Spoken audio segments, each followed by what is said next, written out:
Welcome to episode 4 of the Stache Club Wrestling Podcast. Whoa. Happy 16,000 subscribers. Woo! I promise at the beginning of every podcast we're not going to... Well, maybe, fuck it. We probably will. At this point, why not? Whatever. I mean, at this point, we're almost halfway to getting all you back. And there's some newcomers. I've started seeing comments of oh, it's the first time I've checked it out. So there are some newcomers. Happy to have you. Welcome. But we almost have...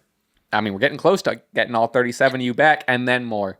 We're getting there. One step at a time. But hey, thanks you for 16. Tell your friends, tell your family, tell everyone. Go on Reddit. Go on any social media platform. I said one of the top comments in the last videos was like, someone comment on Reddit saying you're back. So make sure to check out those sites. A lot of people are telling us we're back. We just have to find it. I saw that Reddit post and a lot of comments were like, yeah, they're not that smart, but they're like kind of funny. So, hey, at least they said we were funny. At least they said we're funny. That's all I care about. Did they say we were cute too? Because they probably forgot to throw that in. Right. Probably. I'm sure. But anyways, so thank you guys for 16K. Episode 4. I don't think they didn't think we'd make it. They literally didn't. They literally didn't. The other Reddit post was saying there's no way they make it to episode 4.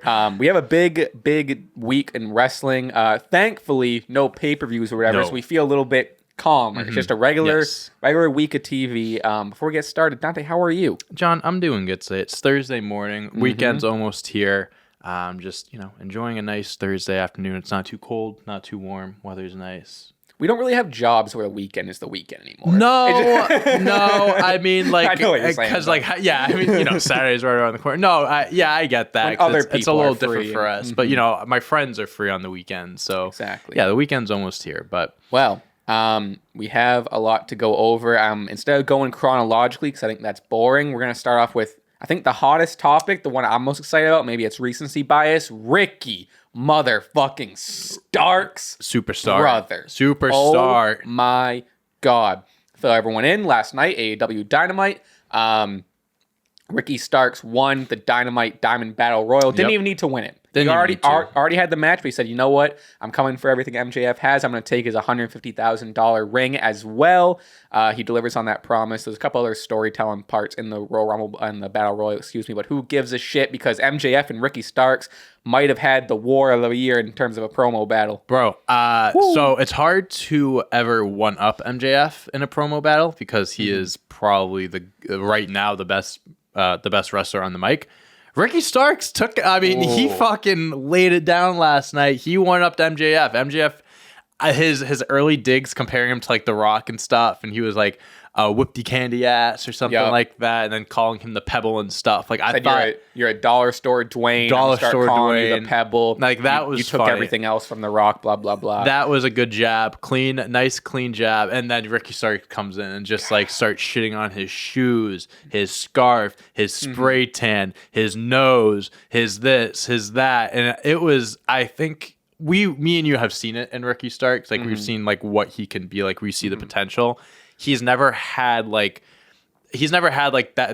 spotlight on him. Like he's had like people know who he is. It's not like people are just finding out about him, but he's never had like that big main event feud that really like put him into that like bigger spotlight, right? And I think this is like, is Ricky Starks gonna win the AEW title? Probably not, but like I would lose my mind. That would be insane if he did, but like realistically, like I think the goal here is to kind of put him to that next level, and I think last night was a fucking great start with the promo and attacking him at the end and hitting him with the spear. His spear is fucking literally clean. Taking him right out of his shoes too. Like he does the thing where he kicks his arms back and Jesus. It's a clean spear. I mean, for the thing is like when he's for a smaller guy, I should say, compared to other guys that do the spear, he's definitely like Roman Goldberg. Too. Yeah. Like you have to sell it a different way. Like you have to go about it a different way. It works for him. He launches himself like a bullet. It looks clean. So I will say I don't want to be the Debbie Downer here.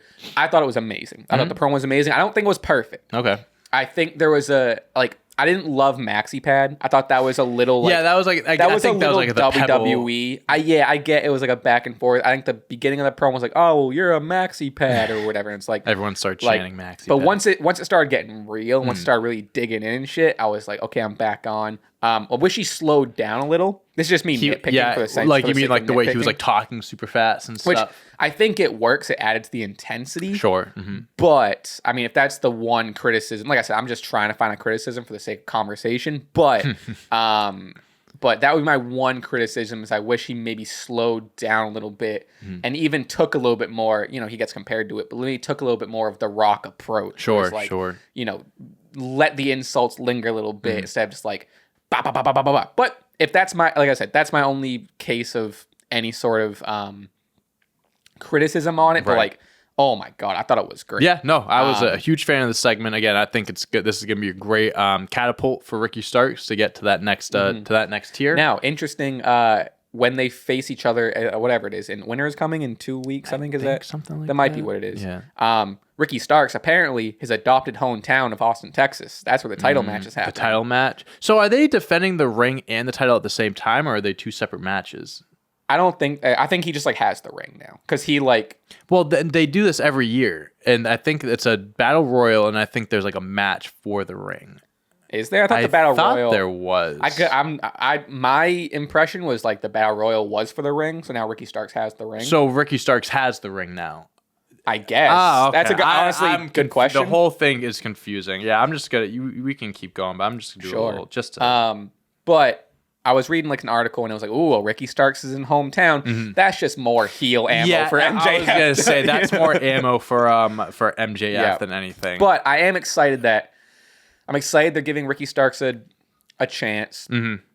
He deserves it. I'm excited they're building him up and making him a star to face MJF instead because they could have easily just been like, okay, Ricky, go up there, eat the loss. I'm really glad they're building this guy up. And I agree. It's about time that he finally gets that proper main event feud.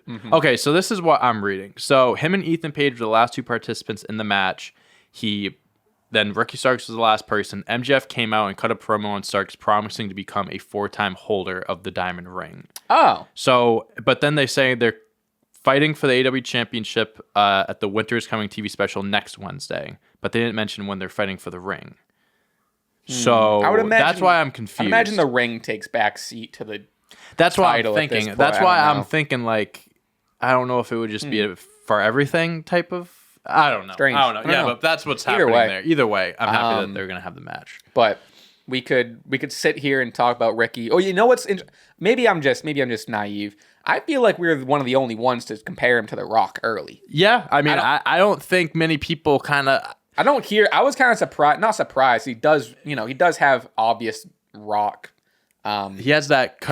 He has the charisma and stuff like that. And he has the personality. Again, I just don't know if he was given that spotlight for people to kind of see that. Like he has a platform, and he's had he had the FTW title for a while, and that was what it was. But now is when we're gonna see the thing is, when you go up against someone like MJF, on the mic, MJF is going to bring out the best in you. I think he needs those types of guys right now. So now it's oh shit. People think MJF's one of the best on the mic. Last night, people were saying, I think it was pretty everyone was kind of saying a conclusion that he bested MJF last night on the mic. Now it's oh shit, if MJF's the best and this guy's one-upping him, this guy's legit. So hopefully we start hearing those comparisons more and he gets his flowers in that respect. And this is probably maybe one of the biggest builds of, you could say, AEW Original versus AEW Original in a main title spot. Yeah, I think it's a good thing that they're kind of doing this too, instead of always having WWE guys. And I know it's a whole it's just how you look at people. If you don't bring up that they were in WWE, then it is what it is. But it is nice seeing just two homegrown talents go at it and just WWE guys take the back seat here. Next, I want to talk about. We'll jump back to the week in WWE, but while we're just on AEW, I think one of the biggest pieces of news, William Regal, it's already broken a while ago, so this isn't anything new, but William Regal officially on his way to WWE. It was confirmed that he's been written off, especially as we've seen on Dynamite. He had departing messages for the Blackpool Combat Club, including things of, we can break them down, but quick bullet points were kind of leaving the rest of the crew to help grow young Wheeler Yuta. He explained that Regal's actions at Full Gear helping MJF was his final lesson to Moxley and the rest of the group, saying always stay one step ahead and always keep eyes in the back of your head. That was kind of his parting lesson. And then my favorite quote was, "I'm Blackpool Combat Club till the day I die." William Regal. Interesting. So I think it was a really good departure. He had that little little talking segment with pre-recorded obviously with Tony Schiavone. I wish Blackpool Combat Club in its full form got a lot more time. Obviously, you just couldn't do that just with William Regal wanting to leave. I feel like I think Blackpool Combat Club could have been really just way more established in how a Shield was, or just a big faction. Yeah, I honestly I love Blackpool Combat Club. Like I love the members in it. It always just confused me though. Like I never understood what the purpose of it was. Like some hard hitting wrestlers like going out having bangers. I get that, but then there were times where they were fighting each other. There was this going on. There was that going. I never really just understood what the end goal was. I just never really I like them. I really do, but it just was confusing to me. Yeah, that's if it got more got 6 more months or another year, I think we would have really seen it develop. Yeah, but no, I get what you're saying, because at that point they're just okay, they threw Danielson in. He's the protege of Regal, but also he's on the same level of fighting Mox and stuff. Yeah, matches, and Claudio's going off and doing stuff. Right, because when Regal came in initially, and it was when Bryan Danielson and Moxley were fighting, I thought that was gonna be oh, this is gonna be a tag team now. They're gonna run the tag team division. Oh, they're gonna mentor young guys, which they are. And then Claudio comes in. They never competed for the tag team belt. It just seemed like they were always fighting. And maybe too, to their defense, AEW also has been kind of a mess the last few months, especially with the world title situation and stuff. So there's been a lot of things going on, behind the scenes as well. But yeah, and also I do want to say this about William Regal, that whole video thing. I might be on the unpopular side here. I don't think they should have done this. I think they should have left it the way it was, with MJF just knocking him out, and that's how he gets written off. I'm not saying that it does a lot. It takes away from it a lot. I apologize. Sorry, I mean to interrupt you. I apologize if there's noise from my microphone. I'm getting this fucking arm out of the way because it's fucking broke. Sorry, go ahead. No, you were good. I think it kind of would have made more sense and just looked more legitimate if William Regal just never came back and never showed face after MJF took him out. I think it would have made MJF look more badass. He sends the guy to the hospital, and then a week later he's on TV again. So that might have been recorded before. Oh, I do. I think it was too. But I'm just saying, just as far as just order of everything, 1 week gets knocked out, hospital, next week on TV saying Blackpool Combat Club for life. And I think you need a send off. I understand they wanted to do right for him. He did do a lot in the short amount of time he was there. But I just think it would have made more sense storyline wise that he just was left off TV, and maybe Blackpool Combat Club came out and just made an announcement about it. Fucking you good over there? Oh, yep, there it is. Okay. Jesus Christ. You're just gonna be holding it? Yeah. Okay. So that's where I think about that. I'm not I don't hate that they did it. I just think I think it would have been better off if they just let him go and didn't show him or anything. Yeah, I get what you're saying. I think I liked the send off too much, where I just got sold on it, and I was like I definitely, because it would have been a good story of just they didn't. It's not something they needed to wrap up. Sure. Mm-hmm. I think it's even they even didn't need to do it for the sake of the WWE, where it's instead of just sending him off on his ass getting knocked out, they did A, Regal, and B, WWE a justice they didn't need to do. No, they didn't. You know what? We're going to send him out in glory. Yeah, and he's going to be sent out on a high note. I saw somewhere where someone backstage in AEW, they weren't because remember when Triple H at War Games, Triple H posted that thing with Regal. Yeah. I guess people at AEW weren't hyped on that. So have you heard the stipulation of the contract and the situation and all that stuff? The only thing I've heard is he's probably going to be backstage. So yeah, so he's not going to be on screen at least for a year, I guess, because so the clause was, so he signed the contract with AEW, which people were reporting 3 years. We'll just say 3 years, but there was a clause in it that said if Triple H took over, he's allowed to go back whenever, because at the time Vince McMahon was in charge and he worked for Triple H NXT. So Triple H, that was a real clause in the contract. That's how he got out of it. That's how he got out of it. Nuts. So once Triple H took over for months, they were kind of waiting for it to happen, and then now is the time. That's actually crazy. Yeah. So wow, that's a really specific clause. That's what the rumors are. Obviously, I don't have the contract in front of me. I can't read it, but that's what people are saying. So that's the reason why he's going back to WWE. And I guess to go with that, saying, okay, if you do go back, you can't be on TV. You can do backstage stuff, talent scout, looking out for talent, training, whatever. But maybe just for an X amount of time, but he's not going to be on screen for a while. Maybe I'm thinking of someone else, but I heard he wanted to like train his son or some shit, or he wanted to train someone. Maybe. I don't know. I could be wrong. Could be. But it's just interesting situation. Yeah, I think it's interesting how Tony Khan kind of let him have that clause in his contract, but at the same time, like I think it's respectable that he let him. Right. do that. I like that. I like that was a mutual respect of you're William Regal, you're a legend. I understand. Yeah, it's a very mutual respect thing. Right. So I like that. But there. So I'm curious to go back to the Blackpool Combat Club. Now I'm curious what the future is for Blackpool Combat Club. It wouldn't be the worst thing if it just disbands because now it doesn't seem like it's going to be. Like I said, I wish it had longer legs. I just don't know what direction. A big part of Regal's thing was like they don't need me anymore. So it's like, which I get it, but also with like Claudio facing Jericho at the ROH pay-per-view, and if Claudio loses, he joins Jericho Appreciation Society. So if that happens, that would be weird. Danielson never really seemed like he was that in it. Like he's just always, I don't know. He was Regal's guy, and since Regal was there, he was there. Yeah. Now Mox is out of the title picture and doesn't have other than maybe facing Hangman, doesn't have a current direction. I don't know. I was one that really loved Blackpool Combat Club, but we'll see what happens. What are you gonna do? Yeah, we'll see what they do with them. What do you want to talk about next? Let's see. What else do we have from AEW?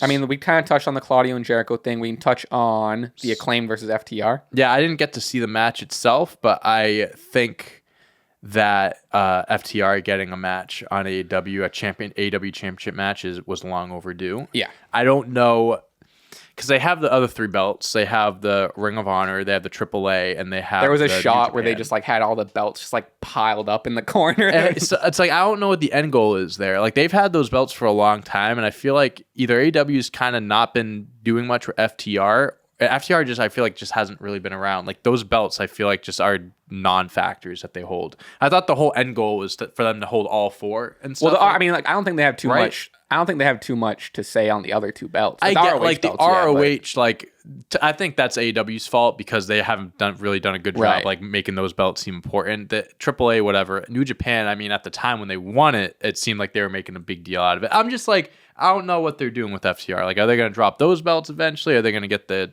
AEW and be 4 champs? Like, I don't know. Do you wish FTR won last night? So that's the thing. I'm happy the Acclaimed one because I think they have the momentum on their side and they should be the champs. I think they needed there's no proper build up. There was no proper build up. Like I think they need to do a whole like FTR's like we want the 4th championship. Like we're gonna like whatever. Like I feel like there hasn't been any of that. So it wasn't the right time. I'm happy the Acclaimed one. I'm fine with them being champs. I just don't know what FTR is doing. That's all. And then they have the match with the Briscoes in a dog collar match at ROH Final Battle now. So I don't know if they'll win that, lose that. I don't know. Yeah, it's that's definitely gonna be a match. I'm not gonna watch the ROH pay-per-view live. That's definitely gonna be a match I'll go back to. Maybe I'll watch the Claudio and Jericho match, maybe the Samoa Joe match. Who knows? But no, I get what you're saying. I think overall, my thoughts. I am also glad the Acclaimed won. I think they needed. I think this was the one to solidify. Like, oh, we're actually worthy of the tag team title. Because they've had matches. They've had good matches, but like FTR is considered, not by PWI, but is considered one of, if not the best tag team in the world. And that's true. I think the Acclaim getting the win, legitimizing themselves. But yeah, no, I agree and get what you're saying. I would have liked more of a build too. I don't know. I'm curious. I don't have my finger on the pulse of New Japan or AAA either. So I'm curious if there is anything. I know they defended them recently. Yeah, I think the AAA belts. I think they defended them fairly recently. Maybe, okay. Maybe within like the last month. Yeah, I can't act like I'm too up to date with those either. No, you threw a little shade in there. I do want to ask, do you think FTR should have been number 1 on PWI? No, I think Usos deserve it. Usos because like that was like a pretty big debate on Twitter when that came out because people were debating, oh, it should have been this, should have been that, but like the Usos were in the spotlight. I think the Usos they were the champs from beginning of the year to the end of the year. If FTR won it, I also wouldn't argue. If FTR maybe had the 4 championships and they won it towards the end, maybe I think that makes a solid argument. But like, the spotlight was on Usos. But also, no, I mean, the Usos were having bangers maybe a year ago with the New Day and the Street Profits and stuff. No, this year hasn't been. They had those matches with the Street Profits. Like they had the Money in the Was that Bank. this year? That Street Profits. New Day was years ago, but like Street Profits was this year. Yeah, I mean, compared to years past, know. I might even say FDR might be more deserving of it this year. I think we're looking at it too from a wrestling standpoint. So like years ago, Usos were putting on banger wrestling matches, and they put on a few good matches this year, but it was more of the story they were involved in, how that was the biggest story in professional wrestling, and they were like every week on TV. I think PWI is like kayfabe too, that's right? So I think that's what I'm trying to base it off of. I don't know if they do strictly wrestling or like the whole story, because I think Roman Reigns was also number one. And like, listen, Roman Reigns is amazing, but like as far as wrestling skills go, like Kenny Omega is someone that would be number one every year. You know what I mean? Yeah. So I think it is based. But Roman stepped up. He did step up. I think wrestling wise, I don't think he's best wrestler on the planet though. I think he's had some of the best. Well, I guess that goes back to storytelling. Because the reason why he's had some of the best matches is because one, he's a great wrestler in it, but two, the storytelling took it over to the edge. I would imagine PWI takes it all. I think it's all into account. Yeah, it's just an interesting way to look at it. What was you know what? For the sake of it, let's look up the list. PWI tag team. It's gonna be. I'll bet it's like gonna be number one Usos, and then like I mean the top 5 is right there. But it's gonna be number one Usos. I guess now that we see it, I thought it was gonna be number one Usos, and then the next like 10 are just like this guy that wrestles in a gymnasium. Sure, and this guy that wrestles at it's like there's some shit we don't know. Where is it? All right, here we go. Top quarter of the list. PWI tag team champions. Oh, okay. Number 1, the Usos. Number 2, FTR. Number 3, the Briscoes. Number 4, Lucha Brothers. Number 5, Double Crazy. I don't know what that is. 6, RK Bro for number. I guess. Interesting. Okay. 7, the Good Brothers. Fuck that. I don't like that. 8, the Young Bucks. Aussie Open 11. Street Profits 13. Okay. Toxic Attraction. And Swerve in Our Glory 18. That Sasha seems Banks high. and Naomi 19. Head of the Acclaim. Acclaim 20. Kingdom 21. Damage Control 25. And they've only been around since SummerSlam. Interesting. That one seems like it's on there strictly because they're the champions. Yeah, so that's tag team. Interesting. All right, so I mean, Usos and FTR 1 and 2. I could see them flip-flopping. I think it's fair. I think that's fair. Especially if they're considering the Bloodline story. Exactly. Usos tweeted a lot of salty ass tag teams out there, huh? Like, I don't even think they've been pinned. If you told me that as a tag team they didn't get pinned this year, the Usos, I'd believe you.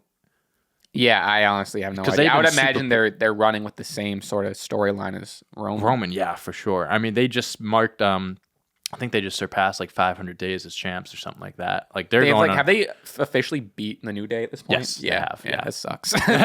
But like again, I think that just kind of shows like that's definitely playing a big part into the rankings. Speaking of New Day, if you want to jump on that, sure. It's kind of all the highlights of AEW. Yeah. But the New Day. Over on the land of black and gold. Yes. Interrupt Pretty Deadly, which is I don't know fucking know who they are. Whatever. The challenge for the NXT Tag Team Champions. I heard they're sick. I think they were in the NXT UK originally. Oh, really? NXT UK closed down. A bunch of the guys came over to NXT. I think that's where they started off. What I have. You don't know much about NXT. Well, more so, I guess I'm just coming from this as a perspective of the New Day going down to NXT to challenge for the titles. Why? Why do you like? You're questioning why they're doing. Yeah, so I get why. It's a veteran tag team that can help out. A team that's poised to go up to the main roster and blah blah blah, and also it's going to get more casual eyes on NXT. Blah blah blah. But the New Day, and I get it. It's also because E is out, so maybe it's they're trying to keep the New Day relevant while hopefully Big E comes back if he ever does. I really really hope so. Fingers crossed. Get better E. It's hard to not look at it as a step down. Sure, like they're going back. They're going down level, and like I said, I get it from like creative on the main roster. Like they're not going to touch the Usos titles for a while. They're Usos are going to run with those. They don't want to, they could start an Usos and New Day thing, but that's just going to be the New Day getting beaten. Right. I don't know. It seems too much of just like these, not even veterans, because like they're still hot and they're still like, It's not even. I don't know. Again, maybe it's just I don't watch NXT or I'm not too involved in Pretty Deadly. To me, it just seems like, I get why you're doing it. Do I think it needs to happen? No. I'm glad they're doing something. Yeah. And then I guess I've heard the argument too, which I don't mean to say all the arguments and take away from the conversation, but I heard they want to make them the Triple Crown. Yeah. Whatever. Which I get, but like they've already gotten the best prize. Right. So it's like winning first place, and then you're also like, well, I want the bronze title too. It's like, Yeah, no, I get that. Yeah, I think the ultimate reason is to get more eyes on the event that they're going to be defending the belt at, and just big names in the match. I think maybe, I'm not a big NXT guy either, so I don't know who they fought recently pretty deadly, like what's going on with their storyline. Maybe they just needed a fresh opponent. New Day, like you mentioned, they've kind of been floating around, nothing going on there, so they needed something to do. And you do have something as far as the whole story of the only tag team titles in WWE they haven't won are the NXT titles. And I do agree, NXT is like meant to be like, maybe if you looked at it like back in 2018, I wouldn't think of it this way, but now it's a developmental brand. Like it's not NXT like it was. Like years ago, like when Finn Balor went back to NXT and won the title, like it was different. Like that didn't seem like more of a demotion at that Especially Kofi going back, yeah, dude. It's at this point, you have the story, but again, it doesn't make too much sense. It's like, why would they care about the NXT belts? Why do they care about all the arguments I'm seeing is like business wise. So like obviously I get they're gonna want to get more eyes on the product. But if you're thinking like, let's think wrestling and story wise. Right. I get it. They're like, we're the New Day. We want to try to be the best and we want to get all the titles and have held all the titles. But again, do you know if Pretty Deadly are heel or faces? Because the New Day seem like they're heels in this. I honestly, they came in with like this. I saw like a digital exclusive video, and they just like, this is the New Day I like too. They're cocky and they're like, they said New Day, and they had the announcer lady say it again. Honestly, maybe they need to have they need a little like refresh of character, like maybe start being more heelish going. I mean, they've just been faces for so long. It's just this could be a good way to test out. Maybe they're testing out. Like, let's see how they do on a heel thing, and then if it works out, do you think they win the titles? See that? So that's the thing, and I was gonna bring up WWE has done this in the past, where like main roster guys went down, like AJ Styles even went down with the whole Grayson Waller feud. Dolph Ziggler came in and won the NXT fucking championship just like randomly. Yeah. So it wouldn't shock me if New Day did actually win. But then if they win it, then they have to be around NXT and defend the NXT belts, or they can bring it to the main roster and kind of showcase the belts there, which I wouldn't really care much for. But then if they lose, then the New Day is losing to the NXT team, right? Exactly. So it's like, which I'm hearing that Pretty Deadly is going to get called up. Pretty Deadly over. I mean, this could be a way to Pretty Deadly loses, call them up to the main roster, or you just make Pretty Deadly look stronger, and New Day just goes back to the main roster, act like nothing happened. I'm going to say that the New Day loses because I don't think that they should win. I don't think they should be in NXT. That's how I'm leaning. I like the fact, I do like that they are going to be there and kind of bring more spotlight to the belts and those guys. I do like, because you're right, like they're not veterans yet. I mean, Kofi's been around for almost 15 years. Kofi, you could definitely argue veteran. But like, I think they're at a point, and we've talked about this with other guys. Like the New Day has been around for so long, they can eat losses and be fine. I do think that they do need to maybe figure something out with their like characters now. I do think they need to freshen up a little bit, but I do think like eating a loss here isn't detrimental to them. They've been around long enough that they can bounce back from I don't think it's detrimental, but I think they're already on such a downward slope. I don't think a loss helps. This is confusing. No, I think this whole situation is confusing. I don't see really... The only benefit I see is making Pretty Deadly look better. That's the only benefit I see. Yeah. Literally it. Yeah. I'm confused why they did it, but is there any update on like Big E if he's like... He's not wearing a neck brace anymore. I know that. Huge. On the Big E Fair. The Big E Fair. You ever been to the Big E Fair? No, I haven't. Really? I hear it's pretty fun, but I've never gone. Anyway. I don't think there's any nothing in the foreseeable future. I don't think he'll be back for a long time still. Which does suck, but that's that. A topic you brought up. I did. Pretty interesting. I did. CM Punk. posting a bunch of WWE pics on his story. I feel like I should apologize because I'm the one that really wants to stop talking about this guy, but I'm the one that brought it up in the first place. Yeah, so I mean, he just randomly started posting old WWE throwback pictures, ones with like Mickey James himself, just like, you know, in his trunks. One just was like in the ring. He was like on the turnbuckle and like Festus was in the background. Yeah, it was super weird. Yeah, I'm not reading into it too much. I think they're just like silly throwback pictures that he just posted. I also think CM Punk just loves trolling people in general. So like I think like in the past, like on Twitter, I think he's like done stuff to like throw people off thinking he's like gonna go back to WWE or whatever. Yeah, I'm sure maybe he just came across some old pictures and decided to post them. He knows how the internet is, so he just kind of rolls with it and fucks with people. Yeah, and especially with WWE, I'm still like certain he's gonna be back in AEW. If he comes back, it's an AEW. He ain't going back to WWE. I would be so shocked if he ever went back to WWE. I think if he went back to WWE, the world would end the next day. I think he would do it just for the sake of like, this would be the crazy. I don't think WWE would want. They probably don't even want. That's what I'm saying. I don't even think it's a matter of whether or not CM Punk wants to. I think it's a matter of WWE just not wanting to do it. Yeah. Yeah, I don't know. I'm not feeding into it either, but I just thought it was pretty funny that he does that stuff. Speaking of WWE returns, I know we're bouncing around a lot here. It's okay. It's our podcast. It's our podcast. Tegan Knox returns to help Damage Control. The crowd didn't care. I don't either. But poor Tegan Knox. I wish Tegan Knox returned a couple weeks ago. Would have got me a point in the old predictions. But that leads us into a segment of Triple H returns. Yes. Let's talk Triple H returns. Who's your favorite? What hasn't worked out? If I could find a list, I should have done this before. Yeah, there definitely should be a list. But if you want to... WWE returns since Triple H took over, maybe? If you want to kind of... Yeah, so I think... I don't know if you would mention him or not, but I feel like it's fair for the one person we don't include here is the Bray Wyatt, just because like I feel like out of all the debuts, like it definitely was the most like hyped up and definitely was the most like well done return, I believe. But I have a list here. You do have a list? Do you want to go? You want to give it a rundown or of just like people that have returned and came back? Or let me just read through them all and we can kind of pick through. Okay, Dakota Kai and Io Sky. Yeah, Dakota Kai was a free. She technically didn't resign, and Io Sky's contract, I believe, was expiring. So technically, brought back those two people. Yeah, I liked them. I think. I guess we can go.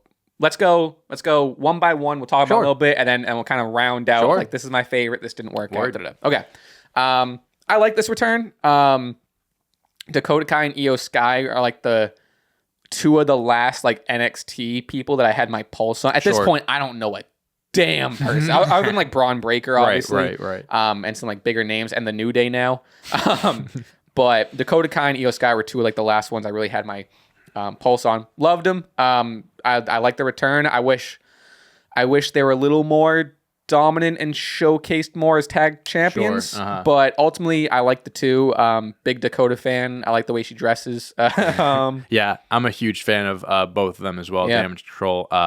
Two phenomenal wrestlers. They returned right after like Triple H took over, so it was kind of like, okay, we know the moment was cool. Yeah, the moment was cool after the Bianca Becky match. The only thing I haven't liked is how they won the tag team titles and then they lost them to and then they won them back again. I thought that was super weird. But overall, I think they've been good. So Hit Row. I honestly don't have many thoughts on them. To be completely honest, I never really cared about them too much because Swerve was in that group before. Oh, that was like the main reason that. why. Yeah, that NXT Hit Row. Swerve was in that group. I knew they were in the NXT. I didn't know Swerve was in it. Wow. Yeah, so I think, Isaiah was signed AEW early in the year, so he's not with them, and that's I think he was like. Did all of Hit Row get let go? Yeah. What the fuck? So I think without him, they're kind of just like. I mean, you have two guys for a tag team, but like I understand what their shtick is, like their character work and stuff like that, but I don't care. It's like they're like, I don't know, because like the rapping thing is so hard to do, and it's like it either comes off as really corny or it works. You have to be good at it. Like, it not every gimmick like that's gonna click. Yeah, I'm not sold on it. Yeah, no, me neither. Braun Strowman. I mean, he's kind of a piece of shit in real life. He's kind of floating around. I mean, I don't know. They haven't really presented him as being this monster. And didn't he just lose to Ricochet a few weeks ago? I think he did. Yeah. I think when he like first came back, I forget who did he return on to? He like joined in the middle of a tag team match and just destroyed everyone. Yeah. Like Chad Gable and all of them. And it was like whoa, Braun's that was back. cool because it was just like randomly during the match you hear the scream, like Yeah. his theme song, like you get the pop out of it. I would have been fine with never seeing him again. Yeah, I'm not he fought Braun fan. Omos, so no one cared about that match. Like I don't. Yeah, get that out of here. Dexter Lumis. Oh my god, I feel like this was supposed to be like a really good thing for Triple H. Like, oh yeah, he's done a great job with all these people returning, and then like after a few months, they just kind of die out. Dexter Lumis opening, like the whole opening, like few weeks was great. Just the whole him coming. I like the idea like of the serial character, killer, kidnapper, and then it dragged on for 2 more months, and then it came down to money and Gargano hiring secret investigators like that. Hopefully that they do something with him now, like something that's serious and isn't just like a joke. Because I think he has talent. I think his character definitely has potential. They just have to do it correctly. Yeah, I agree. I agree with that. Like I said, I don't have too much to go off of, but I'm down to keep the character. I like the whole just like, ooh, I'm a home invader guy. Yeah, no, I like the character. You just need to like put him in with the right people and like make it make sense. Karrion Kross with Scarlett. Dope debut. I like the character work. I like the whole black and white. Like their entrance is sick. I think the character. I do think they're kind of like. Here's the thing with Roman Reigns being as big as he is, and like obviously holding on the 2 belts. You have guys like Karrion Kross. I feel like we're just waiting for like the belts to be split or something to get kind of. He's been feuding with Drew McIntyre, which is fine because Drew's a big name, and Karrion Kross is meant to be like a main event guy. But like those guys are just kind of stuck in limbo because of how dominant Roman Reigns is right now. I think now he's moving on to Rey Mysterio, right? Yeah. which I think could be sick because I think Rey cool. They can both make each other look great. I don't know too much about Karrion Kross. From the little I've seen, he's cool. His NXT work was great, and when he was known as Killer Kross in TNA, fucking crazy. Like that's what he was best. Killer Kross was his name, and he was like psycho, like tapped. And the whole Scarlet thing, like she's just basically there to like be his motivator kind of in a way. I love the character. I just think like it's gonna take a bit for him to have that proper feud to like get to that level. He's just kind of floating, but I'm fine with him now. I like him. Johnny Gargano, he deserves better. Yeah, I think fumbled it so far. I mean, it was cool at first. He's supposed to be a wrestling god, a wrestling machine, and he's just been again hiring private investigators and stuff like that. Like that has nothing to do with him. Now here's what again. I don't want the podcast to be all of us just responding to comments, but when we posted the TikTok about being upset that Gargano lost to Omos, everyone's like, well, he's supposed to lose to Omos. Omos is bigger. What? Oh, yeah. Do you watch wrestling? What are you talking about? But, like, what's the point of setting up that match in the first place? I think it was supposed to be like a...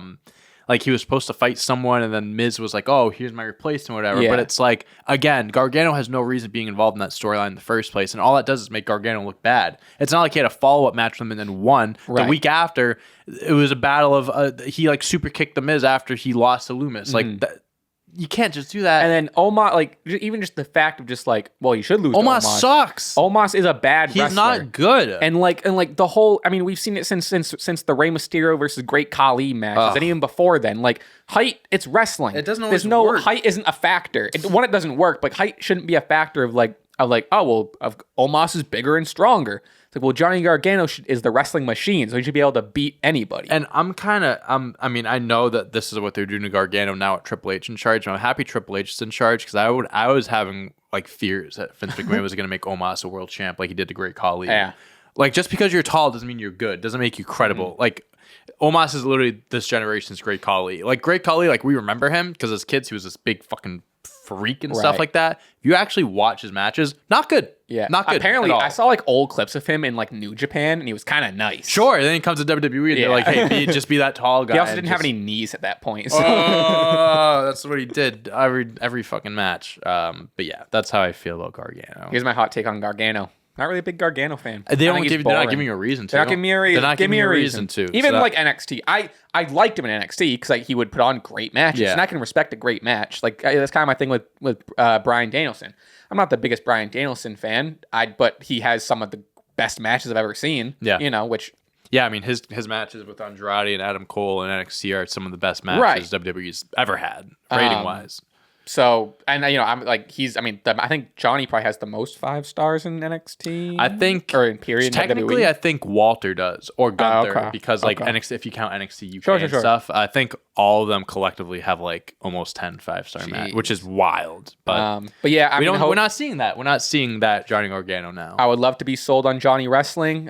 He's just even like a lot of it was like the early promos he got was just like, it's classic WWE, just like the corny jokes, and we had the Ricky Starks maxi pad comment, which is the same style.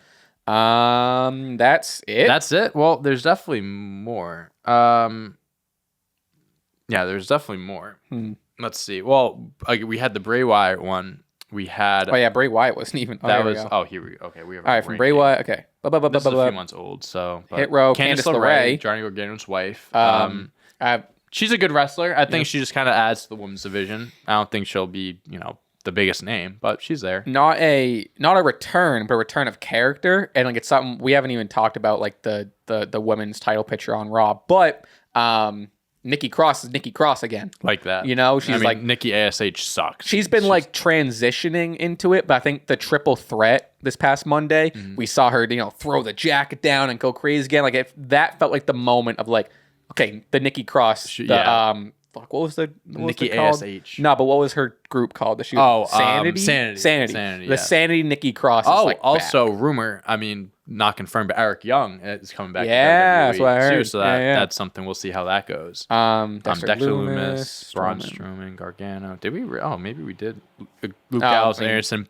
Yeah, I'm such. Not I don't a care fan about of the OC. them. I don't care about them. Karrion Kross and then Bray Wyatt. Bray Wyatt. Okay, so I guess we'll. And like you said, I guess the Bray one doesn't really count because they're still kind of building. They're building it, and I think as far as just like presentation for the return, they obviously put in much more time and effort to Bray Wyatt than anyone else. I like him sticking with LA Knight. I think that's gonna be cool. I'm very interested to see what they're doing because LA Knight. We talked about this. The whole puppet, like Rambling Rabbit, would be LA Knight. Oh yeah, you're talking Alexa about Bliss. So like, I guess we can kind of blend this in. So Alexa Bliss won the triple threat match this past week. There were 2 of them. Alexa Bliss won her match beating Bayley, and no, she didn't beat Bayley. She beat Nikki Cross and Becky. Yep, I think. And then Bayley beat fucking whoever, and then it's another yes. So Alexa, obviously, the last few weeks, and we've talked about this, how this whole Bray Wyatt thing, like she's being hypnotized. Yeah, like they have the thing in the background before the match last night. They had the Lily doll, and then right behind her was the screen again. Yes, and during the match, she did the whole Pop Sister off. Abigail thing. Pop off. I love, like, I understand the slow build isn't for everyone. Like, there are times where it can get dragged on, and it does get very boring. But I just love that slow build because, like, it's going to happen. Yeah. But it's like, it could happen next week. It could happen the week after. And it's just, the thing with Bray Wyatt is you just don't know what's going to happen. Is LA Knight, Alexa Bliss, are they going to be like the Firefly Funhouse? Is it going to be like real life characters, like as puppets?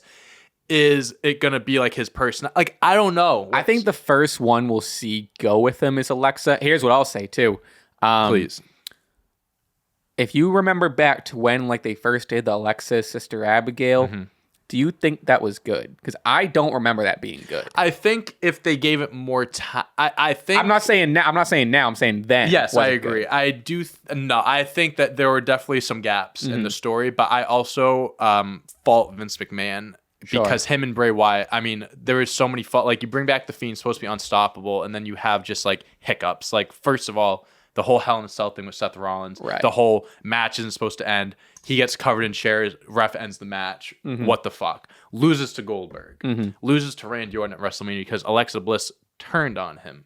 Those were all decisions that shouldn't have happened. That made his character look bad, and I think those little things like made the whole Alexa Bliss Sister Abigail thing worse than what it could have been. I think this time around they'll do it justice. But I do think they left a lot. They fucked up a lot, and they left a lot off the table. Because I think the reason I was asking, because I think a lot of people are excited for it, because I don't want to call it nostalgia, because it was only a few years ago, but a lot of people are excited for it, because I remember that, and I'm familiar with it. But I think what we should be, the reason we should be excited, because we get a second chance at this. Yes, exactly. Because I think, and that's where I'm coming from too. And I do think, besides the whole like her 2016-27 run as like one of the main like women's stars like winning SmackDown titles, I think the Sister Abigail was her best character work. Like she killed it. Like as far as like buying into the being like gothic and like dark, I think she did a good job with it. Yeah, she was committed. She committed to it. And I think her and Bray Wyatt do work well together. Again, they just need like it needs to make sense, which I'm hoping this time around it does. So. And I think they just also got kind of lucky because they didn't know Bray Wyatt was going to come back a year ago. Exactly. But she's always just stuck with the character. So now they can just easily just like, you know, push her away. And bring her exactly. back. It's not even like once Bray Wyatt got released, that's when it ended for like even when Bray Wyatt was off TV for months, she was still rolling with that character, and it took her a while. Like they're doing the whole therapy sessions, they were doing all that weird stuff. So yeah, at least it's still in the back of people's minds. Like it's still a fresh thing. I'm ready, but I'm cautious. Like I said, I'm not looking forward to it because it has a good track record, but I'm looking forward to it because I think it could have a good second life. I agree. And then I'm curious who else, you know, if they bring on other people with, you know, they do a Wyatt family thing again or some sort of cult thing or whatever. I'm just so interested because I remember on I think Bray's last promo, he was like, I wasn't the one that hurt LA Knight. If it was me, and he goes, if it was me though, he wouldn't. There would be nothing left. I think it's badass, but it's like there needs to be a big like payout. Like there needs to be something that happens quick. That's like, oh shit. He needs a match soon. I think I would agree. Whatever the next pay-per-view, the Rumble. I think the Rumble's the next pay-per-view because it used to be day one, but they got rid of day one. So yeah, but like again, like. Is Uncle Howdy going to be fighting? Is he just a character? Is Bray Wyatt going to be fighting? Is The Fiend going to be fighting? Like, I don't know. And I think that's cool. But at the same time, we need to start unraveling some things a little bit, a little faster. But overall, best return. Okay, yeah. Just rolling back to this. Yep. I think Karrion Kross I'm going to go with. Just because I do think, you know, he hasn't been competing for world titles or anything. He's supposed to be a main event guy. But again, I explained the whole Roman Reigns thing, kind of being stuck in the limbo. I think we will, once the whole Roman Reigns things unfolds, one of the belts gets taken off, and which I believe will happen around WrestleMania, that's when we'll start seeing Kross like big feuds. I honestly think he'll be a world champ next year. I think like, he's a Triple H. You are sold. No, on like Karrion, he's a Triple H guy, and I think Triple H loves him. Like that was one of those guys that like as soon as he took over, like we're getting this guy back. I think I genuinely think Triple H is going to build him as being like like one of the biggest heels on the roster. Wow, I'm down for it. Those are the expectations I have. I think they got to be careful to differentiate. Well, I guess because they're on different brands, but kind of. Bray and Karrion. Sure, because there's similar. It's similar. It's like different. Dark, like a dark character, but like different but similar. I get that. I think my favorite. I'm gonna go in Dakota Kai and Io Sky. I like that. And also, I'm putting Bailey in that because she returned at the same time. She was Io gone, Sky like, and. Yeah, she was the one that returned. She wasn't first. let go. No, yeah, but she technically returned first, and the other two followed her. But I'm going Io Sky and Dakota Kai. I think that was the first like reignition, if that's the word, into the women's division. Now, obviously, you have Becky back, and Bianca's been on a roll. I don't want to discredit, anyone who's been there, but Dakota Kai and Io Sky were like, I mean, they're back rolling with the. I mean, it hasn't been presented great still. With the women's tag titles, but especially because they were coming off like the Sasha and Naomi I was gonna say stuff. like they were kind of thrown in like, hey, you have to take the belts when they've been kind of damaged the last few months. Damage control. They were doing damage control. There you go. Whoa. There you go. See, that's crazy. But yeah, so I think, and then even their performances in War Games, and I think they were a nice, fresh and Dakota Kai's a warrior. Too. Yeah. Like she did the War Games match, had the match the next night and shit. Like Io Sky might overshadow her because she does all the insane she does flips the moves, and shit, but Dakota's got it. I'm a big fan of both of them. Too. I'm a huge fan of both of them. I think that's a good try. I think that honestly would have been my second choice too. So all right, cool. All right, that's a TikTok clip. What else? That's a TikTok clip. We got some Ricochet stuff. You can talk solo if you want, kind of more Monday Night Raw stuff. I mean, tell me your thoughts on Solo. I know you wrote an article. To talk about Solo? My journalism skills came out again. Yes. So I had a few thoughts on Solo. He is like right now, obviously the least not important, but he's like as the totem pole of the bloodline. That's he's fair, at the bottom. He's the younger one, just came in, right? But I think that like WWE. like Solo can be much more than being just like a part of a group. I think he could legitimately be like a main event guy. It's so crazy how similar but different they are. Him and Umaga I watch this guy and it's just Umaga was like the big scary Samoan and screaming. Yeah. Solo's more calm and stuff, but there are times like during the war games he'll do the same. He'll get hit and he'll be like, gets a hit again, and then like this past week he did the Samoan spike. He does the where he runs into the bottom corner. Sure. He'd put Matt in the chair. I want to preface this. I think this. It seems like this was ignited by this past Monday on Raw when Solo stayed for like the beat down, really beat the shit out of whoever. It was Matt Riddle and Elias. Yeah. And he just like stayed, and that's where a lot of the real like Umaga stuff came out and whatever. You have the part of him that snaps, and I love that. And I just think like he is being presented as like the muscle. He's the muscle. No, like he's the enforcer. Of the enforcer. He helped Roman Reigns beat Drew McIntyre. So like his role is to like be there to make sure shit doesn't go sideways. Yeah. And I think obviously by no means am I saying he's main event. Like close to being main event right now, but I think right now he's probably being built as a mid-card guy. Like I would love before he got called or right after he got called up, won the NXT North American belt, like right after Clash the Castle. Didn't make sense, but he won it. He relinquished it because he's on the main roster. Confusing thing, but whatever. Proved that he could win a singles belt. I think that he could be well positioned if they keep the whole bloodline thing going. It wouldn't shock me if they did a whole like every member has a title type of thing, and Solo gets like the IC title. I was gonna or say US title. Umaga famously, I mean, he did. I don't think he ever won the world title, but famously IC champion. Yeah, he was like he never won the world title, but like ran the mid card. Yeah. And I think Solo would be a great intercontinental champ. Give it a few years, like give it a few years of like doing that mid card because I do think character work. You have something there. I think being in the bloodline helps you tremendously develop that character work. Obviously, you're still younger. Not everyone's gonna. And even with other people, Gunther's doing his thing, so let that run happen. You gotta let it's a slow burn. Like years ago with Roman Reigns, they put a rocket to his back and people hated it. Sure. It didn't work. Here, they saw the failures, and I'm not saying he's gonna be a Roman Reigns, but I'm saying like if you slowly build his name up, keep him by the hip of Roman in the bloodline, so he's in the big spotlight. In a few years, bro, I'm telling you, I think he could be a world champ. Yeah. I think he's got like that look. He's got the build. And I think over time with, working on his mic skills, in-ring skills, and just character work, he can be a world title guy. Especially of like the real young guys right now with like, I mean, adding a few more names, but like, it's like the real young fresh guys. Solo, Dominic. Sure. I mean, who else is like super, super fresh? I don't know. I'm sure there's a couple. I know where you like that demographic, but like even like younger than like the Ricochet. Like I guess theories in there.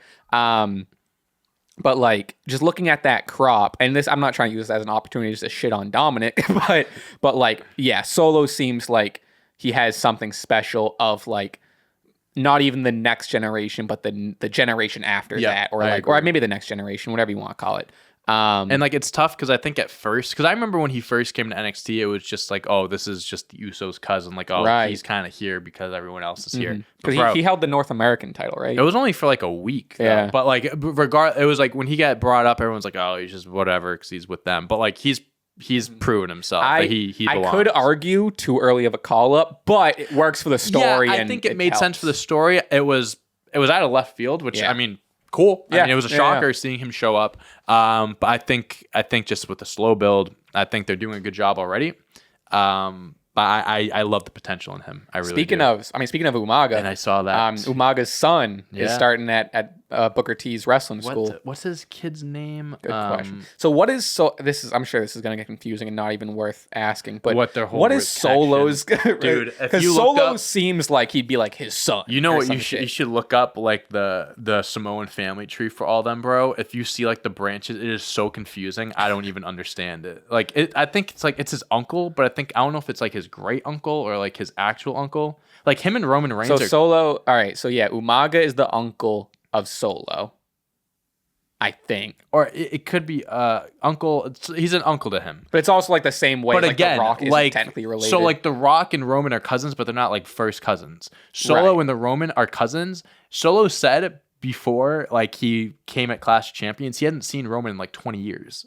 Jesus. Like the family is very like Right. it's a very I don't big even family. I think they're only part of the Rock and Roman. Like they're just part of the same tribe. I don't think there's any blood. I don't know. Maybe it could be. It could, but obviously they run with it, saying like they're related. I just want to try to read this. Booker T's Reality of Wrestling just announced that Eddie's son, Eddie is Umaga, Eddie's son, Zilla Fatu, all right, there's the last name, has enrolled at their school in Houston. Zilla will be working to follow not only in his, all right, here we go.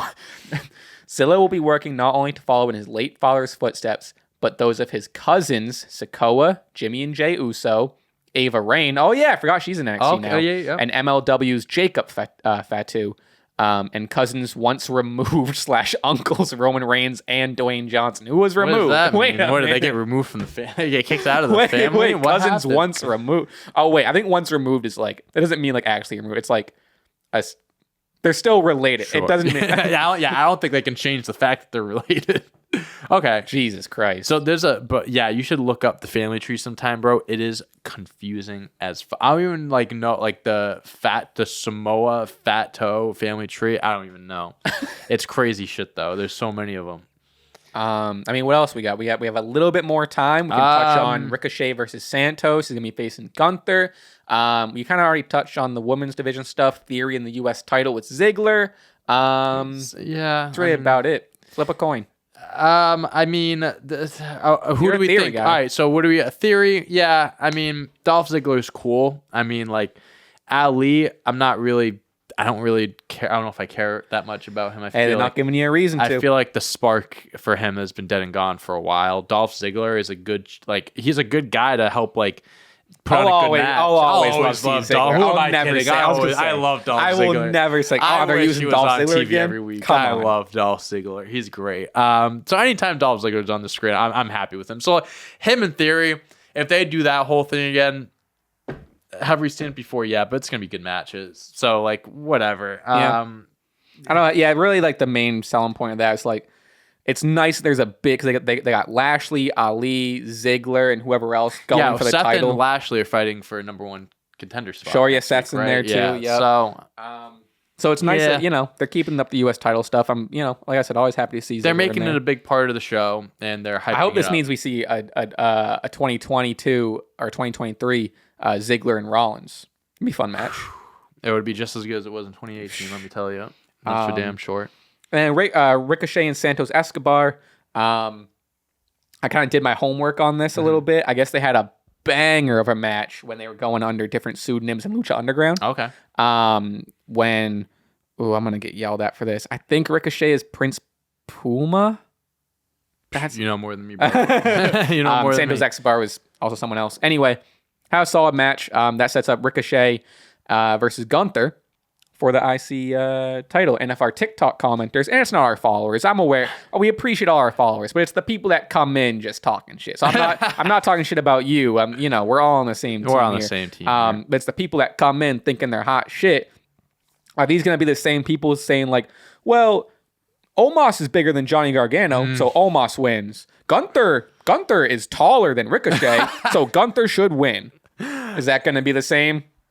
I mean, I love Ricochet. Oh, Gunther should win. Gunther should win. Yeah. Ricochet's awesome. I like the whole big man versus small guy thing works when it's two good wrestlers. Right. Like Brock Gunther Lesnar. and Ricochet is going to be That's going to be a killer. Sick. I'm very excited for that match. Like Brock Lesnar when he fought Daniel Bryan or AJ Styles, or even Finn Balor. Those matches are bangers because one, Brock's professional and he's really good, and two, so are the other guys. Omos is not good.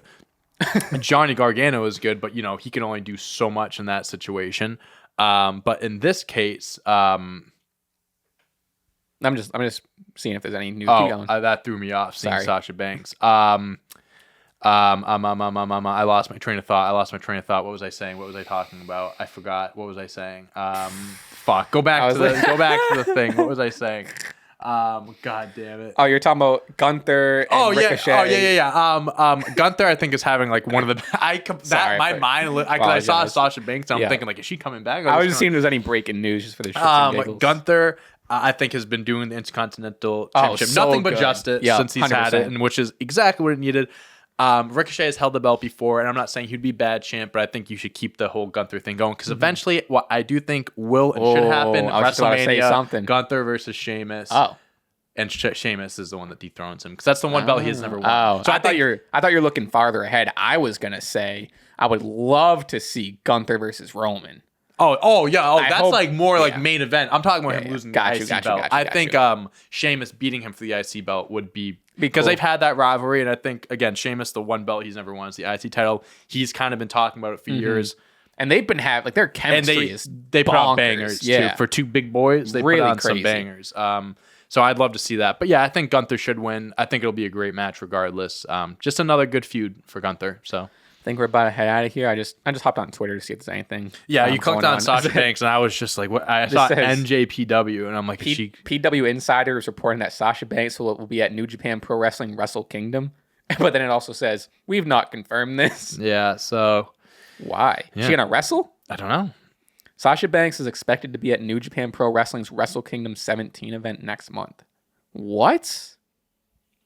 I think she might be wrestling. I think she filed a trademark for her name, Mercedes. Yeah, she'll probably be wrestling under that. It depends if she's still under contract or not. If she wrestles next month, that means that two things. One, she's still under contract, and WWE is letting her do this to spark more whatever. Well, yeah, because WWE and New Japan have a deal now. True. Or two, because if you get released from your contract, there's a 90-day no-compete clause. And I know for a fucking fact she has that. So if she does wrestle, that means she got let go months ago and no one knew. So, yeah, very interesting. I would definitely lean on cooperative. I would lean more on that, too. Yeah, who knows? Or maybe she's just not wrestling. Maybe she's just going as a fan. Or it doesn't say she's wrestling. Maybe she just bought a ticket. You know? Hey, rumor is we just saw someone bought a ticket for this event, and the name on it may have been Mercedes. Whatever. There could be, like I said, there could be a report said Dante Toro expected the next Celtics game. You're in the fucking bleachers and the nosebleeds, but I'm fucking there. I'm there. They want to throw you in. That's up to them. Hey, that's not. They coach got my number. I got a buddy that just put up a bunch of like tickets. If you're interested in any tickets, I guess he has like a box fucking shit. Oh, I don't know. This is an off part. We'll talk off the screen. If you guys want to sell the tickets, hit up. Well, that feels like a podcast to me. Felt like a podcast. Thank you everyone for watching the ads that popped up through this because the channel finally got monetization. Little peek behind the curtain news, but I'm like, we can talk about whatever we want. So hey, finally. Keep supporting the channel. Yeah, please keep supporting us. Keep watching the videos. We're gonna, I'm not saying anything I shouldn't, but we see the merch comments, we see the this, we see the that. We're trying to, we're getting rolling with some big things. The more you guys support us, the more views we get, the more subscribers we get, the more we can do that stuff. So again, like I said earlier, tell your friends, tell your family, tell everyone. Put out a tweet, put out an Instagram post, go on Reddit, do whatever the hell you want. Reddit. Let everyone know we're back because we're gonna be getting rolling soon. We are so. Thank you everyone for watching. You can follow me at Raspy Taylor on Twitter, Instagram, Spotify, my own YouTube channel, and everything. Check that out. New music at the top of the year, hopefully. And you can follow me on Twitter at Dante on Deck or Dante Toro /DanteToro11 everywhere else. I think that's a pod. I don't know if we've done it for the. We didn't. I don't think we did it. We did a quick intro today. Quick intro. Lot to get to. Till next time. Peace.